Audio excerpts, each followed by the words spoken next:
प्रिय प्रशिक्षुओं, CNC operator machining तकनीशियन स्तर 3 में आपका स्वागत है। हम इस वक्त मॉड्यूल 2 पार्ट 2 पर हैं, जिसका नाम है पूर्व मशीनिंग गतिविधियों को करने में सहायता करना। आइए शुरू करते हैं। मॉड्यूल अवलोकन। इस मॉड्यूल के भाग 2 के अंत तक आप निम्न में सक्षम होंगे: विभिन्न माप उपकरणों की सूची बनाना और उन्हें समझने में, कार्य निर्देश या कार्य आदेश में निर्दिष्ट इंजीनियरिंग ड्राइंग को पढ़कर आउटपुट उत्पाद की आवश्यकता को समझने में, कार्य आदेश और मानक संचालन प्रक्रियाओं यानी एसओपी को समझने में, आवश्यक घटक मशीनिंग के लिए आवश्यक उचित कूलेंट और ल्यूब्रिकेंट का चयन करने में, और मशीन स्टॉप या गाइड को स्केल या कार्य निर्देशों के माध्यम से निर्दिष्ट लंबाई के अनुसार सेट करने में। मापने के उपकरण के प्रकार। विभिन्न प्रकार के मापने के उपकरण। मशीनिंग प्रक्रिया के दौरान आपको विभिन्न प्रकार के माप उपकरणों की आवश्यकता होती है। माप उपकरणों की मदद से आप मशीनिंग के बाद वर्कपीस के सटीक आयामों को मिलाने में सक्षम होते हैं। यहाँ आमतौर पर उपयोग किए जाने वाले मापक यंत्रों में से कुछ हैं: vernier calipers, micrometer, bore gauge, height gauge, thread pitch gauge, radius gauge, ring gauge, go और नो गो, और प्लग गेज, गो और no go. Vernier calipers. Vernier caliper एक मापक उपकरण है जो आमतौर पर उद्योग में उपयोग किया जाता है। सामान्य पैमाने की तुलना में वर्नियर कैलिपर्स द्वारा वर्कपीस की सही या सटीक रीडिंग की गणना करना आसान होता है। वर्नियर कैलिपर्स की न्यूनतम संख्या 0.02 मिलीमीटर होती है। यहाँ 3 प्रकार के वर्नियर कैलिपर्स हैं: manual vernier caliper, digital vernier caliper और डायल वर्नियर कैलिपर। आइए वर्नियर कैलिपर्स के प्रकारों के बारे में जानते हैं। Manual vernier caliper. रीडिंग को इस वर्नियर कैलिपर द्वारा मैनुअल रूप से मापा जाता है। अन्य वर्नियर कैलिपर की तुलना में पठन को मापना कठिन है। Digital vernier caliper. रीडिंग को इस वर्नियर कैलिपर द्वारा डिजिटल रूप से मापा जाता है। रीडिंग को मापने के लिए एक डिजिटल रीडिंग पैनल का उपयोग किया जाता है। Dial vernier caliper. Dial panel का उपयोग रीडिंग मापने के लिए किया जाता है। रीडिंग मापने से पहले संकेतक बिंदुओं को 0 पर जांचें। यहाँ वर्नियर कैलिपर के विभिन्न भागों के बारे में बताया गया है। आउटपुट जॉ वर्कपीस के बाहरी व्यास और चौड़ाई को मापने के लिए प्रयुक्त होता है। इनसाइड जॉ भीतरी व्यास को मापने के लिए प्रयुक्त होता है। डेप्थ प्रोब वर्कपीस की गहराई को मापने के लिए प्रयुक्त होता है। मेन स्केल मिलीमीटर में scale set. Main scale inch में scale set. Vernier scale millimetre में scale set. Vernier scale inch में स्केल सेट। रिटेनर चलाने वाले भागों को लॉक करने के लिए उपयोग किया जाता है। माइक्रोमीटर। माइक्रोमीटर आमतौर पर इस्तेमाल किए जाने वाला मापने वाला उपकरण है। इसका उपयोग वर्कपीस के छोटे सटीक आयामों को मापने के लिए किया जाता है। यह बाहरी व्यास, तार की मोटाई, शीट की मोटाई को माप सकता है। माइक्रोमीटर की न्यूनतम संख्या 0.01 मिलीमीटर होती है। यहाँ 3 प्रकार के माइक्रोमीटर हैं: आउटसाइड माइक्रोमीटर, इनसाइड माइक्रोमीटर और डेप्थ माइक्रोमीटर। आइए माइक्रोमीटर के प्रकारों के बारे में जानते हैं। आउटसाइड माइक्रोमीटर यह सबसे अधिक इस्तेमाल किए जाने वाला माइक्रोमीटर है। इसका उपयोग बाहरी आयामों जैसे बाहरी व्यास को मापने के लिए किया जाता है। इनसाइड माइक्रोमीटर इसका उपयोग छेद या ट्यूब के आंतरिक आयामों को मापने के लिए किया जाता है। इनसाइड माइक्रोमीटर 2 प्रकार के होते हैं: माइक्रोमीटर के अंदर कैलिपर प्रकार और माइक्रोमीटर के अंदर tubular rod. Depth micrometer. Depth micrometer का उपयोग किसी वर्कपीस के छेद, स्लॉट या स्टेप की गहराई को मापने के लिए किया जाता है। वे विभिन्न श्रेणियों के साथ विभिन्न विनिमय रॉड में आते हैं। नीचे एक माइक्रोमीटर के विभिन्न भागों की जानकारी दी गई है। स्पिंडल। स्पिंडल एनविल के खिलाफ काम को पकड़ लेता है। यह एनविल की ओर चलता है। स्लीव। स्लीव एक स्थिर गोल हिस्सा होता है जिस पर डेटम लाइन और ग्रेजुएशन अंकित होती है। थिम्बल। यह एक बेलनाकार आवरण होता है जो स्पिंडल से जुड़ा होता है और स्पिंडल के साथ चलता है। इसे 50 बराबर भागों में बांटा जाता है। लॉक नट, इसका उपयोग स्पिंडल को वांछित स्थिति में लॉक करने के लिए किया जाता है। बोर गेज, बोर गेज एक विशेष उपकरण है। इसका उपयोग सिलेंडर या पाइप के अंदर के व्यास को सटीक रूप से मापने के लिए किया जाता है। बोर गेज आपको अंदर के व्यास की सटीक रीडिंग देता है। बोर गेज विभिन्न प्रकार के पिनों के साथ आता है जो उस व्यास के अनुसार निर्धारित किया जाता है जिसे मापा जाना है। बोर गेज की न्यूनतम संख्या 0.01 मिलीमीटर है। रेंज 18 से 35 मिलीमीटर, 35 से 60 मिलीमीटर, 50 से 100 मिलीमीटर और 100 से 160 मिलीमीटर। हाइट गेज, वर्कपीस की ऊंचाई मापने के लिए हाइट गेज का प्रयोग किया जाता है। यह आमतौर पर ऊर्ध्वाधर दूरी को मापने के लिए प्रयोग किया जाता है। हाइट गेज की कम से कम रेंज 0.01 मिलीमीटर है। हाइट गेज के प्रकार मैनुअल हाइट गेज और digital height gauge. Thread gauge, thread gauge को स्क्रू गेज या पिच गेज के रूप में भी जाना जाता है। इसका उपयोग पिच को मापने के लिए किया जाता है। थ्रेड पिच गेज का उपयोग थ्रेड की पिच को निर्धारित करने में एक संदर्भ उपकरण के रूप में किया जाता है। रेडियस गेज, एक रेडियस गेज को फिलेट गेज के रूप में जाना जाता है। यह एक उपकरण है जिसका उपयोग किसी वस्तु की त्रिज्या यानी रेडियस को मापने के लिए किया जाता है। इस गेज को रेडियस चेक करने के लिए किनारे पर लगाया जाता है। यदि ब्लेड और किनारे के बीच कोई प्रकाश रिसाव होता है तो सुधार की आवश्यकता होती है। रेडियस गेज की रेंज 5 से 25 मिलीमीटर और 25 से 50 मिलीमीटर। रिंग गेज, एक रिंग गेज एक बेलनाकार अंगूठी की तरह होता है जिसका आंतरिक व्यास गेज टॉलरेंस पर समाप्त होता है। इसका उपयोग बेलनाकार वस्तु के बाहरी व्यास के थ्रेड की जांच के लिए किया जाता है। इसे थ्रेड स्पेसिफिकेशन के अनुसार बनाया गया है। रिंग गेज के प्रकार हैं गो रिंग गेज और नो गो रिंग गेज। गो रिंग गेज, जब रिंग गेज धागे की कुल लंबाई पर से जाता है।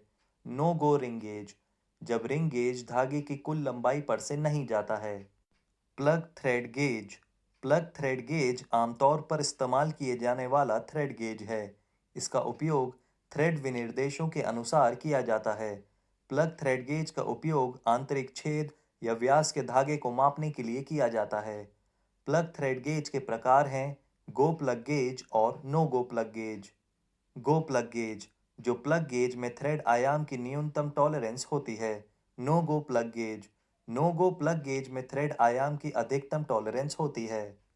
इंजीनियरिंग ड्राइंग पढ़ने के बाद आउटपुट उत्पाद की आवश्यकताएं।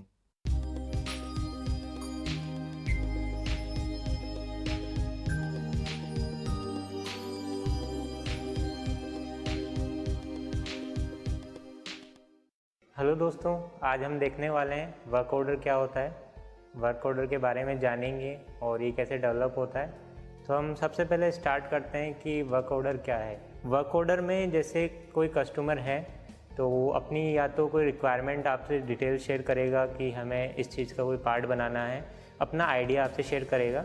उसके बाद में उसकी ड्राइंग प्रिपेयर की जाती है कि आपको इस तरह का पार्ट बनाना है, या फिर वो जो कस्टमर है वो आपको अपनी ड्राइंग डायरेक्ट आपसे शेयर कर देगा कि मुझे इस पार्ट की रिक्वायरमेंट है। उसके बाद में जो हायर मैनेजमेंट है वो आपको एक डॉक्यूमेंट प्रिपेयर करके देते हैं, वो वर्क ऑर्डर कहलाता है। उस वर्क ऑर्डर डॉक्यूमेंट के अंदर क्या क्या चीज़ें, क्या डिटेल्स होती है वो भी हम डिस्कस करने वाले हैं, और एक आपको एक एग्जाम्पल वर्क ऑर्डर भी आपसे शेयर करेंगे।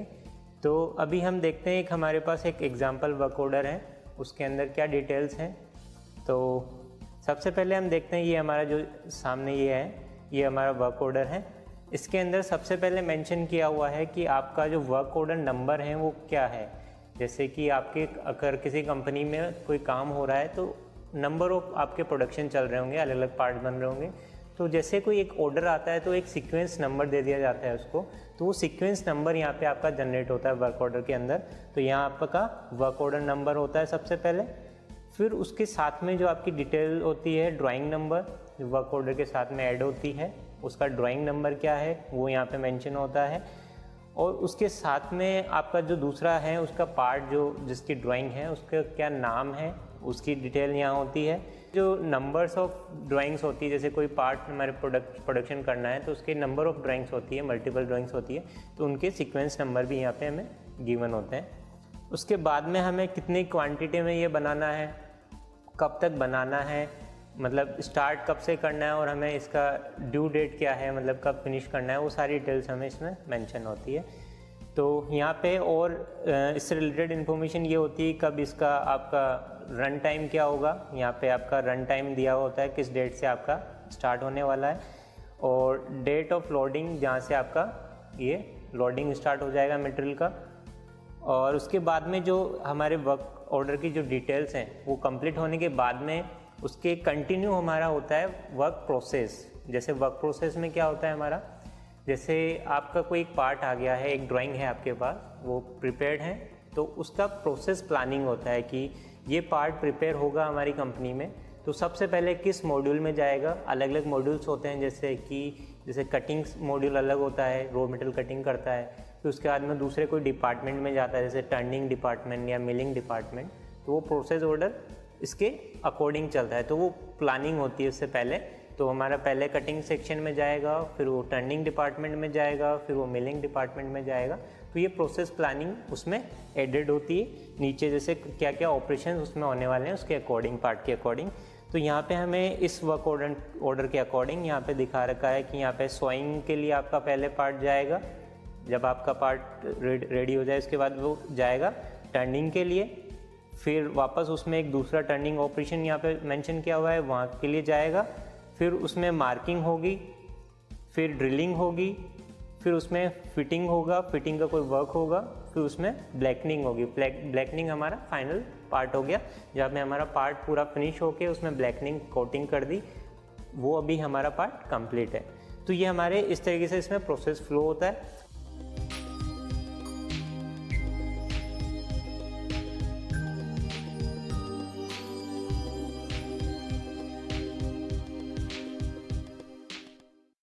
इंजीनियरिंग ड्राइंग पढ़ने के बाद आउटपुट उत्पाद की आवश्यकताएं।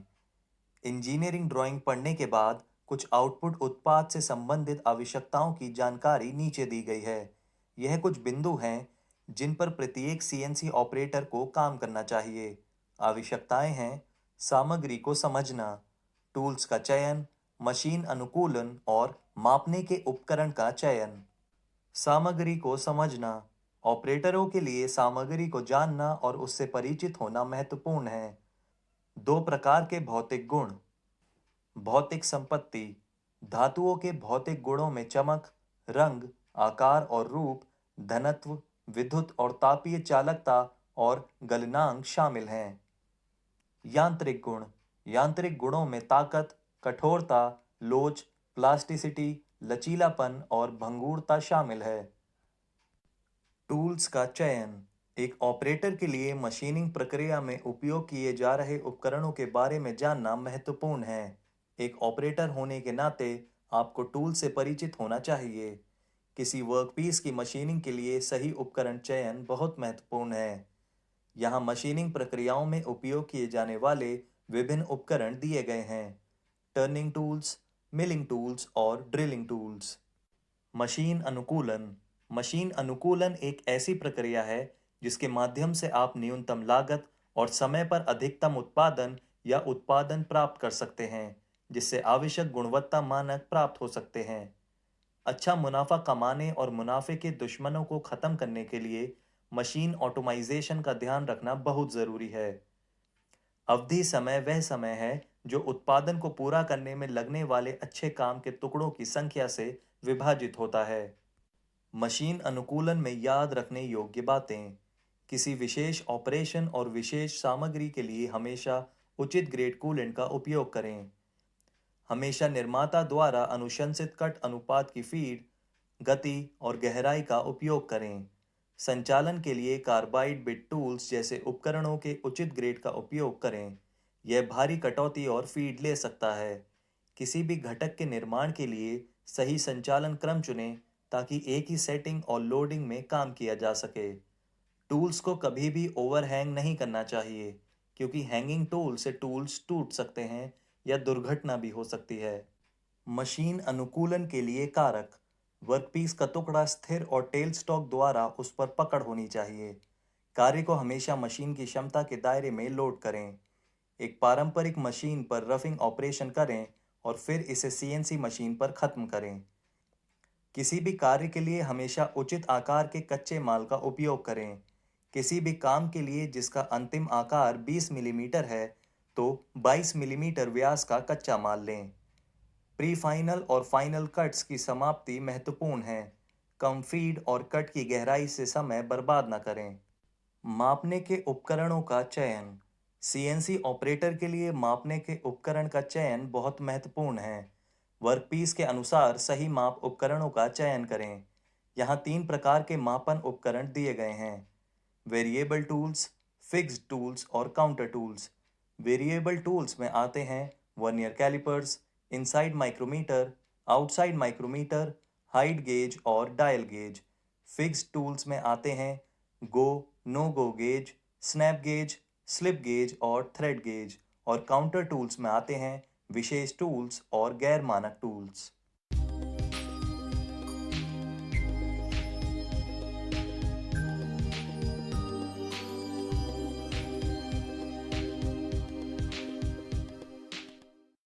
हेलो दोस्तों, आज हम देखेंगे प्रोडक्ट आउटपुट रिक्वायरमेंट क्या होती है। हमारे पास यहाँ 3 एग्जांपल्स हैं रॉ मटेरियल के, तो मैं उनमें थोड़ा सा आपको डिफरेंस बताने की कोशिश करूँगा।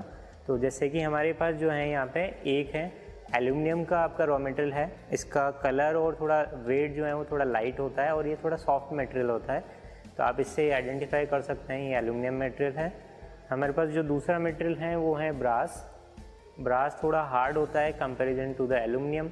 इसका जो कलर होता है वो थोड़ा आपको गोल्डन कलर दिखेगा, तो ये आपका ब्रास मटेरियल होता है। और इसके अलावा जो है हमारे पास यहाँ पे एमएस है। एमएस आपका ब्रास से भी थोड़ा हार्ड मटेरियल होता है। तो हमारी जो मटेरियल जो बेसिक सिलेक्शन हो सकते हैं उस तरीके से हम मटेरियल को देख के थोड़ा आइडेंटिफाई कर सकते हैं कि हमें कौन सा मटेरियल लेना है और ये कौन सा मटेरियल है, तो हम सही मटेरियल पे मशीनिंग कर सकें। इसके बाद हमारा आता है मशीन ऑप्टिमाइजेशन। मशीन ऑप्टिमाइजेशन क्या होता है, जिसमें आप मशीन आपका जो काम कर रहे हो उसको कितना साइकिल टाइम या फिर आप उसको प्रोसेस को कितना कम कर सकते हो ताकि आपको प्रॉफिट हो। आपका साइकिल टाइम कम हो जाएगा तो आपके प्रोडक्शन की क्वांटिटी बढ़ जाएगी। तो हम वो कैसे ऑप्टिमाइज़ करते हैं, तो उसके लिए आप सबसे पहले देखेंगे टूल सिलेक्शन। टूल सिलेक्शन कैसे करने हैं वो मशीन ऑप्टिमाइजेशन के लिए। जैसे कि आपके सबसे पहले हमें ये पता होना चाहिए कि हमारा जो पार्ट है वो कैसा बनने वाला है, उसमें मुझे कितना मटेरियल कहाँ से रिमूव करना है, उसके अकॉर्डिंग मुझे टूल का डायमीटर सेलेक्ट करना है। टूल्स हमारे किस किस तरह के हो सकते हैं, जैसे कि हमारा सबसे एक प्राइमरी जो ऑपरेशन होता है सबसे पहले हमारा वो फेसिंग ऑपरेशन होता है। तो ये हमारा फेस मिल है जिसको शोल्डर मिल भी कहते हैं। तो इसमें हमें जो सिलेक्शन है वो टूल हमारे ऑपरेशन के अकॉर्डिंग और हमारे जितना मटेरियल हमें कट करना है उसके अकॉर्डिंग हमें सेलेक्ट करना है। तो अभी इसमें हमें क्या करना होता है, जैसे मटेरियल हमारा अगर एल्यूमिनियम का है, मटेरियल हमारा एल्यूमिनियम का है, तो उसमें हमें जो इसमें कटिंग इंसर्ट्स लगते हैं, यहाँ पे जो है यहाँ पे कटिंग इंसर्ट्स लगते हैं।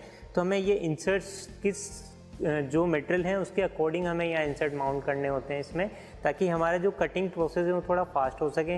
इसमें अगर जो हमारा मटेरियल है उसके अकॉर्डिंग इंसर्ट्स लगें तो हम थोड़ा हमारी जो पैरामीटर्स हैं वो जो थोड़ा हाई दे सकते हैं इसके अकॉर्डिंग। अगर हमारा केस अगर अपोजिट होता है कि हमने इंसर्ट कुछ और लगा रखा है और कुछ दूसरे मटेरियल पे कटिंग कर रहे हैं, तो हमारे पैरामीटर्स थोड़े रिड्यूस हो सकते हैं, उससे हमारा टाइम थोड़ा इंक्रीज हो जाएगा। तो हमें सबसे इम्पोर्टेंट है हमारी जो इंसर्ट्स हैं वो प्रॉपरली हमें सेलेक्ट करने हैं। तो इंसर्ट्स कैसे सेलेक्ट करते हैं पहले वो देखते हैं। तो इंसर्ट्स दिखा देता हूँ आपको मैं पहले। तो हमारे पास जो इंसर्ट्स हैं वो यहाँ पे इस बॉक्स के अंदर हैं। इस बॉक्स के अंदर हमारे पास ये इंसर्ट्स हैं, ये इसका इंसर्ट है। तो इंसर्ट हमें कैसे सेलेक्ट करना है कौन से मटेरियल के लिए, तो यहाँ पे इस बॉक्स के ऊपर एक आपका चार्ट बना होता है जिसमें आपका आइडेंटिफाई किया हुआ है, कलर्स बने हुए हैं, हेक्सागन बना हुआ है। तो इस कलर के अकॉर्डिंग हमें पता पड़ता है कि इसमें जो बॉक्स में जो इंसर्ट हैं वो किस काम में आने वाला है। तो यहाँ पे आपको बॉक्स के ऊपर यहाँ पे जहाँ आपके बॉक्स बने हुए हैं वहाँ जैसे ब्लू पे बॉक्स बना हुआ है तो ये इसके काम आता है। ब्लू का मतलब क्या है, ब्लू मतलब कौन सा मटेरियल पे काम हो सकता है, तो हम इसके लिए चार्ट देखते हैं। तो हमारा जो पीछे बैकग्राउंड में जो चार्ट है, तो जैसे ब्लू कलर के साथ में क्या लिखा है आपका स्टील, तो अगर यहाँ पे आपका ब्लू के ऊपर आपका मार्क बना हुआ है बॉक्स जैसा, तो आपका स्टील मटेरियल पे ये इंसर्ट यूज़ हो सकता है। तो ऐसे जो कलर आइडेंटिफाई हुए हैं यहाँ पे, जैसे हार्ड मटेरियल के लिए वाइट कलर शो करते हैं, ब्लू कलर होता है हमारा स्टील के लिए, येलो कलर हमारा शो होता है स्टेनलेस स्टील के लिए, रेड होता है कास्ट आयरन के लिए, और ग्रीन होता है मेरा नॉन फेरस मटेरियल जो होते हैं उनके लिए, और हीट रेजिस्टेंस अलोवेंस जो होते हैं उसके लिए मेरा ऑरेंज कलर होता है। तो ऐसे कलर के अकॉर्डिंग एक स्टैंडर्ड बना के हमारे जो टूल मैन्युफैक्चरर होते हैं वो ये आइडेंटिफाई करते हैं, और उसके अकॉर्डिंग हम अगर टूल प्रॉपर्ली सेलेक्ट करते हैं तो हमारे लिए थोड़ा बेनिफिशियल होता है और थोड़ा टाइम ऑप्टिमाइज हो जाता है। तो हमारा इंसर्ट वाला टॉपिक अभी क्लियर है। उसके बाद हम देखते हैं नेक्स्ट हमें टूल सिलेक्शन क्या करना है। जैसे हम कंटूर कर रहे हैं, मिलिंग में कोई कंटूर ऑपरेशन कर रहे हैं, तो उसके लिए हमारे टूल यूज़ होते हैं। जैसे एंड मिल हो गया, ये आपका एंड मिल टूल है। अब इसमें आपके थोड़े डिफरेंट टाइप के एंड मिल टूल्स हैं, जैसे एक ये हैं, एक ये हैं, और ये हैं, और ये हैं। इनमें डिफरेंस है। डिफरेंस ये है, जैसे किसी का डायमीटर का डिफरेंस है, और किसी में जैसे आपका ये वाला जो टूल है ये रफिंग के लिए है। जैसे आपको ज़्यादा मेटल हटाना है तो इस टूल को यूज़ करोगे तो आप लार्ज डेप्थ ऑफ कट और फीड रेट रख सकते हैं। और इसके अलावा जो ये कार्बाइड वाला जो है, इसके लिए आपका कार्बाइड कोटिंग एंड मिल है, जिससे आपका फीड पैरामीटर थोड़ा इंक्रीज रहेगा। तो आपको नॉर्मल जो आपका HSS का टूल है उसमें कोटिंग वाला HSS टूल यूज़ करोगे तो आपका फीड रेट इंक्रीज हो सकता है। तो इसके अकॉर्डिंग आपको आपके टूल सिलेक्शन करने होते हैं। फिर आता है आपके डायमीटर की बात। डायमीटर जो है आपको जैसे कि जितना आप उसमें प्रोग्रामिंग में यूज़ कर सकते हो, मैक्सिमम डायमीटर का ज़्यादा से ज़्यादा एक बार में आप मेटल रिमूव कर सकें, उसके अकॉर्डिंग आपको डायमीटर सेलेक्ट करना होता है।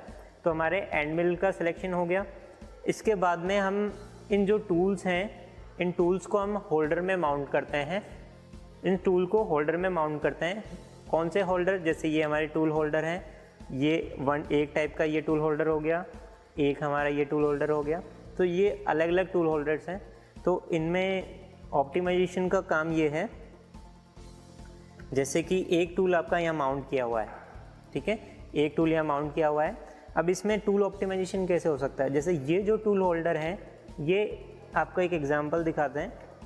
इसमें एक कॉलेट होता है, वो सिर्फ स्प्रिंग की, ये कॉलेट है यहाँ पे, ये यहाँ से जैसे इसको हम इस थ्रेड्स में टाइट करते हैं तो इसका जो यहाँ डायमीटर है ये कंप्रेस होता है, उससे इस पर ग्रिप बन जाती है टूल पे आपके, ये यहाँ आपके टूल पे ग्रिप बन जाएगी, उससे ये टाइट होता है। तो अगर इस टूल होल्डर में आपने अपने टूल को क्लैम किया है तो आपके जो कटिंग फोर्सेस की वजह से आपका टूल इसमें क्या स्लाइड हो सकता है, मतलब आपका टूल इसमें स्लाइड हो जाएगा, तो आप ज़्यादा डेप्थ ऑफ कट और ज़्यादा फीड रेट नहीं रख सकते हैं इस टूल होल्डर के हिसाब से।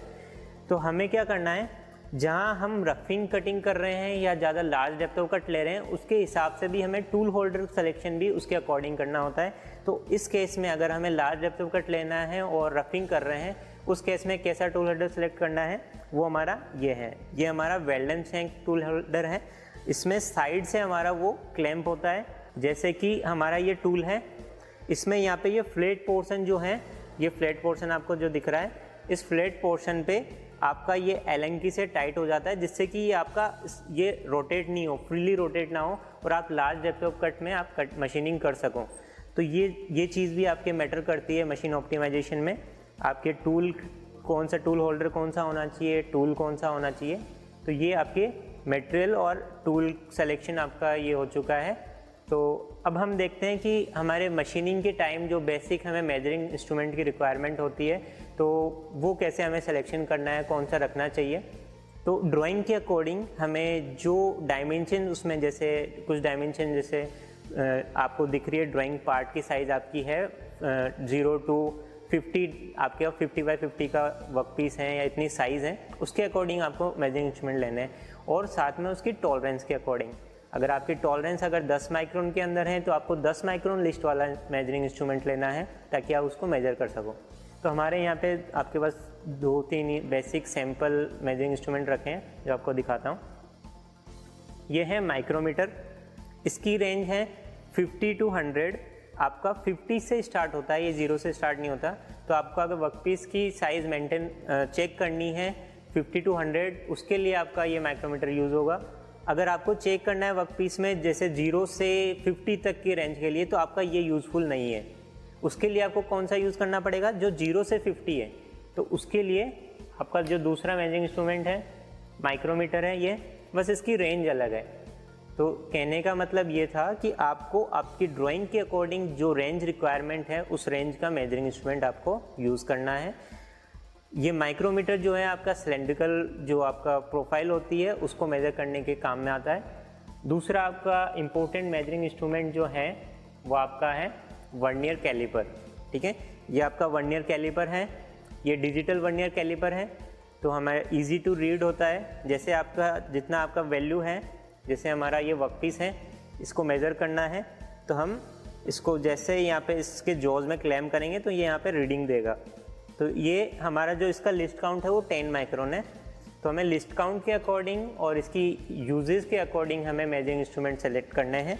तो ये हमारे मेजरिंग इंस्ट्रूमेंट इसके अकॉर्डिंग सेलेक्ट हो गए।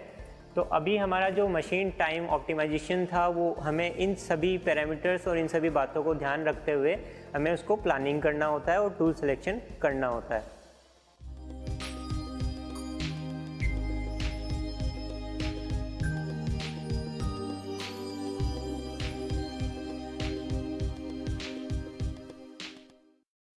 मानक संचालन प्रक्रिया यानी एसओपी। मानक संचालन प्रक्रिया एसओपी प्रारंभिक प्रक्रिया। सुरक्षित उपकरणों को पहने। मशीन को शुरू करने से पहले निवारक रखरखाव चेकलिस्ट का पालन करें और अपडेट करें। मुख्य पावर और मुख्य कंट्रोल पैनल को स्विच ऑन करें। स्टेबलाइजर चालू करें। सुनिश्चित करें कि सभी एलईडी हरे बटन डिस्प्ले मोड में हों। सीएनसी कंट्रोल पैनल पर सीएनसी ऑन ग्रीन बटन पर स्विच करें। सिस्टम बूट होने तक प्रतीक्षा करें। सभी आपातकालीन पुश बटन को छोड़ें। जॉग मोड चालू करें। गति चालू करें। बटनों पर फीड करें। सुनिश्चित करें कि हवा का दबाव 6 बार और ल्यूब्रिकेशन तेल स्तर से ऊपर पहुंचना चाहिए। एमजी यानी रेफरेंस बटन को चालू करें। सुनिश्चित करें कि कूलेंट का स्तर ठीक है। सामान्य संचालन। काम शुरू करने से पहले आवश्यक दस्तावेज, उपकरण और माप उपकरणों की उपलब्धता की जांच करें। कार्य प्रारंभ करने से पूर्व कार्यक्रम पत्रक का सत्यापन करें। प्रोग्राम शीट के अनुसार उपयुक्त कटर का चयन करें। परिभाषित प्रोग्राम शीट के अनुसार टूल को ऑफसेट करें। सुनिश्चित करें कि आवश्यक प्रोग्राम लोड किया गया है या नहीं। सुनिश्चित करें कि मशीन में क्लैंप करने से पहले धारक को कोई नुकसान नहीं हुआ है। सुनिश्चित करें कि कार्यक्रम का चयन सही है या नहीं। ड्राइंग के अनुसार कार्य का निरीक्षण करें और ड्राइंग शीट में रिकॉर्ड अपडेट करें। यदि नए उपकरण का निर्माण होता है तो ड्राइंग के अनुसार उपकरण का निरीक्षण करें। शटडाउन प्रक्रिया। जॉग मोड चालू करें। सभी एक्सिस को बीच में ले जाएं। आपातकालीन पुश बटन दबाएं और स्टेबलाइजर मेन को बंद कर दें। स्वास्थ्य और सुरक्षा प्रक्रिया। काम पूरा करने के बाद हाथ धोएं। बिजली के कनेक्शन से दूर रहें।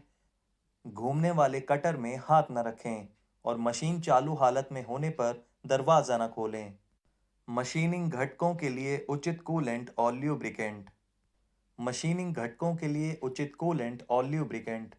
सीएनसी मशीनें बहुत सटीक बियरिंग्स द्वारा समर्थित रैखिक और रोटरी मूवमेंट पर आधारित होती हैं।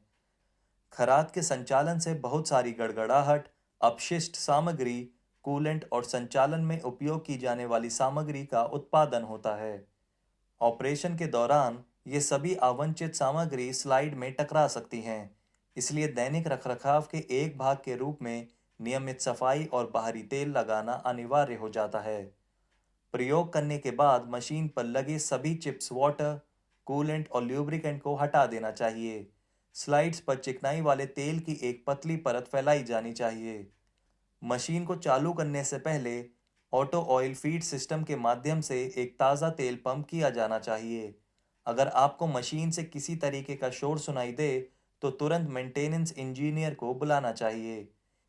किसी भी विद्युत स्विच के काम न करने की सूचना तत्काल अनुरक्षण अभियंता को दी जानी चाहिए।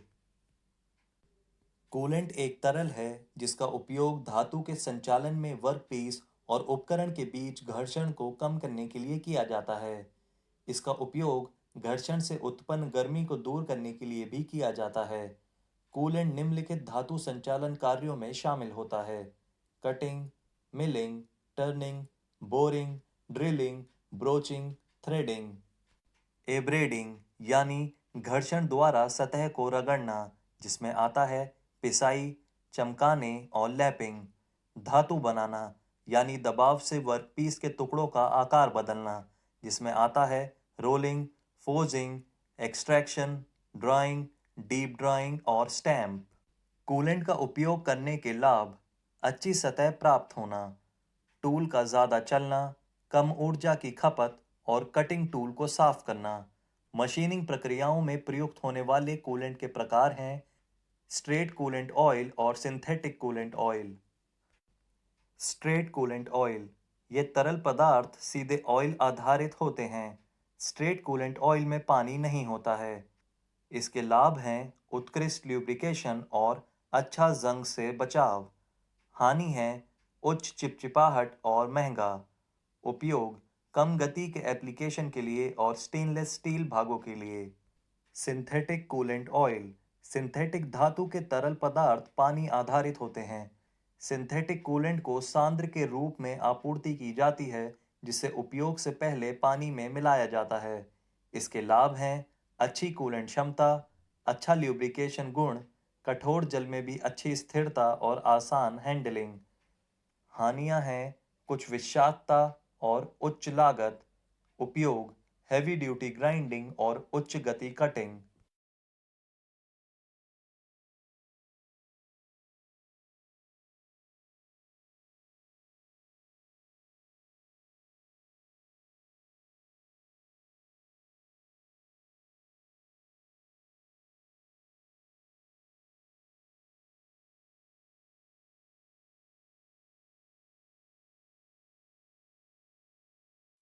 प्रिय प्रशिक्षुओं, धन्यवाद और शुभकामनाएं।